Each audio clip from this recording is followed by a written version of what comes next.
ఇక్కడున్న మనిషికి plastic surgery చేసుంటుంది. అది కూడా రూబిక్ క్యూబ్ లాగా తయారు చేసుంటుంది. ఇతను రైల్వే స్టేషన్‌కి ట్రైన్ ఎక్కడానికి వస్తాడు. తనకి 10 నిమిషాలు మాత్రమే ఉంటుంది. తర్వాత తనని ఇంక మొదలుపెడతారు. ఇంక అలా తిప్పుతూనే ఉంటాడు. తన రూబిక్ క్యూబ్ లాగా ఉన్న ఫేస్‌ని చూసి అందరూ చాలా స్టేరీగా ఆలోచిస్తూ ఉంటారు. ఇంతలో ట్రైన్ కూడా వస్తుంది.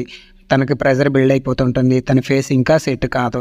అలాగా దాన్ని తిప్పుతూనే ఉంటాడు. తలని తిప్పుతూ తనకి ఎటు నుంచి ఎటు తిప్పుతున్నాడో కూడా తెలియకుండా అయిపోతుంది.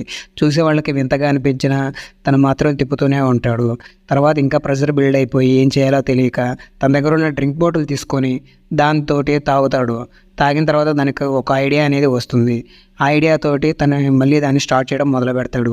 తర్వాత తను చాలా తెలివిగా తిప్పుతూ ఉంటాడు. తర్వాత తిప్పిన తర్వాత సగం సెట్ అయిపోతుంది. తర్వాత ఈ మిగతా సగం కూడా సెట్ అయిపోతుంది. అలాగా తను ఫైనల్‌గా సక్సెస్ అవుతాడు.